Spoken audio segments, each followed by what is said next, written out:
Manufacturing পণ্য তৈরির প্রক্রিয়া ও তার যে খরচ হয় তাকে সেটাই হচ্ছে ম্যানুফ্যাকচারিং।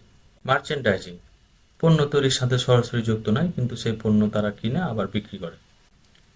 কনভার্সন কস্ট কাঁচামালকে পণ্য বানানোর জন্য যে খরচ, direct labour plus direct manufacturing ওভারহেডের যে খরচটা, সেটা হচ্ছে conversion cost. Marketing and selling cost পণ্য প্রচার ও বিক্রয়ের জন্য যে খরচ করা হয়, যেমন বিভিন্ন বিজ্ঞাপন দেওয়া হয়, তার যে খরচ সেটা হচ্ছে marketing and selling cost. Administrative cost office ব্যবস্থাপনার যে খরচ সেটা হচ্ছে অ্যাডমিনিস্ট্রেটিভ কস্ট। প্রোডাক্ট কস্ট উৎপাদনের জন্য হওয়া খরচ যা ইনভেন্টরিতে যোগ হয়, সেটা হচ্ছে প্রোডাক্ট কস্ট। পিরিয়ড কস্ট নির্দিষ্ট সময়ের খরচ যা ইনকাম স্টেটমেন্টে যায়। ভেরিয়েবল কস্ট উৎপাদনের খরচ বাড়লে ভেরিয়েবল কস্ট উৎপাদন বাড়লে খরচও বাড়ে। ফিক্সড কস্ট উৎপাদন যতই বাড়ুক না কেন খরচ একই রকম থাকবে, কোনো পরিবর্তন হবে না।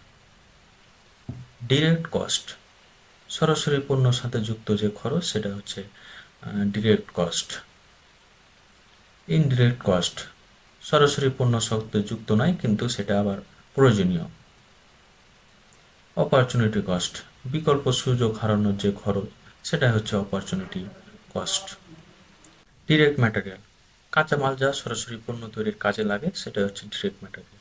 ডিরেক্ট লেবার শ্রমিকদের মজুরি যা সরাসরি কাজে লাগে। ম্যানুফ্যাকচারিং ওভারহেড উৎপাদনের অতিরিক্ত যে পরোক্ষ খরচ সেটা হচ্ছে ম্যানুফ্যাকচারিং ওভারহেড। ইনডিরেক্ট ম্যাটেরিয়াল উৎপাদনের ছোট উপকরণ যা পণ্য তৈরির কাজে লাগে কিন্তু সরাসরি যুক্ত না।